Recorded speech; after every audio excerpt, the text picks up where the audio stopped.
雞今年唔錯喎，因為屬雞今年咧就紅鸞桃花年，咁有桃花同埋交際應酬人緣好，間接對事業都有幫助㗎。咁單身自然容易有認識異性嘅機會啦。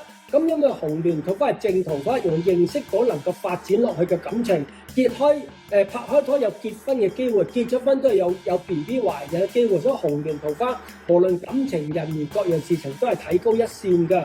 咁有紅鸞桃花，即使結咗婚好耐啦，咁人哋對你觀感都有改善，對你觀感有改善，做嘢自然容易少少，所以各樣嘢事情都順利少少。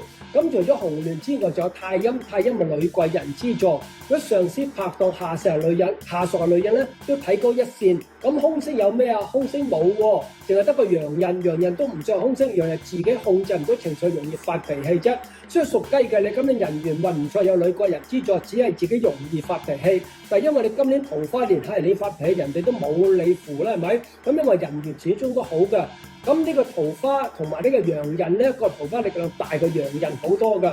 咁即使你係行緊逆運，生喺呢個5月6至8月8呢個運氣咧，就影咗麻麻地，但係嚟到呢個馬年都睇高一線㗎。如果3月6到5月6平穩嘅命咧，有桃花年都係有機會有少少嘅進展。當然最好梗係行緊運嘅寒命人啦。所以如果你生8月8到3月6咧，有任何新機會，放膽嘗試去積極進取。咁同埋咧。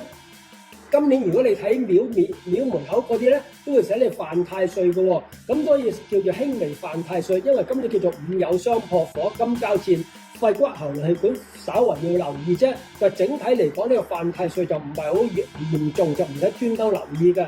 所以屬雞嘅你咧，財運咧就排第3，嗰個桃花運咧就排第1嘅。